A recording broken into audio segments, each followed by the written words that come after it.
അച്ഛനെത്തണം, ഞങ്ങൾക്ക് വേണ്ട നിർദ്ദേശങ്ങൾ നൽകണമെന്ന് വളരെ വളരെ വിനയത്തോടെ അച്ഛനോട് പറഞ്ഞുകൊണ്ട് അച്ഛനെ പോകാൻ അനുവദിക്കുന്നു. മുറ്റത്തെ മുല്ലേ ചുറ്റും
കാലത്തെ നിന്നെ കാണാൻ വന്നെത്തും തമ്പ്രാനാരോ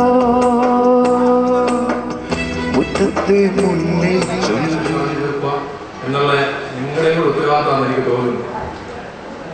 ഇവിടെ നിക്ഷിപ്തമായിട്ട് വിദഗ്ധത പറയുക എന്നുള്ളതാണ്. യോഗ പ്രസിഡന്റ് സന്ദർശനത്തെ, അതുപോലെ യോഗത്തിന്റെ സെക്രട്ടറി രാജനേതാക്കൾ, നമ്മുടെ ഈ കുടുംബയോഗത്തിന്റെ ഉദ്ദേശം എന്താണ്, യോഗത്തിന്റെ പ്രസിഡന്റായുടെ നമ്മുടെ സന്ദർശനത്തിലൂടെ വളരെ ആധികാരികമായി തന്നെ പറഞ്ഞു കഴിഞ്ഞു. അതിനോട് ഇതിന് കിടക്കേണ്ട ആവശ്യമില്ല. ഇതിനായി പ്രവർത്തിച്ചത് നമ്മുടെ അപ്പച്ചനാണ്. ഈ ഇരിപ്പൊന്നും നമ്മൾ വകവെക്കേണ്ട, വളരെ ചെറുപ്പമാണ്, ആർക്കും ഉണ്ടാകില്ല. ഈ ജനറേഷനിൽ ആർക്കും ഉണ്ടോ എന്ന് തന്നെ എനിക്ക് സംശയിക്കേണ്ടിയിരിക്കുന്നു. ഓരോരുത്തരെ അറിയുവാനും അവരോട് സംസാരിക്കുവാനും ഈ കുടുംബയോഗം ഈ നീട്ടിവെക്കേണ്ട ഒരു സാഹചര്യം ഉണ്ടായി. അപ്പച്ചന്റെ ഭാര്യ വേദനയും ഒക്കെ ഉള്ളിൽ ഉണ്ടെങ്കിൽ പോലും വളരെ ഹാപ്പിയോടുകൂടി കണ്ടോ പരിപാടികളൊക്കെ അതിന്റെ അവസ്ഥ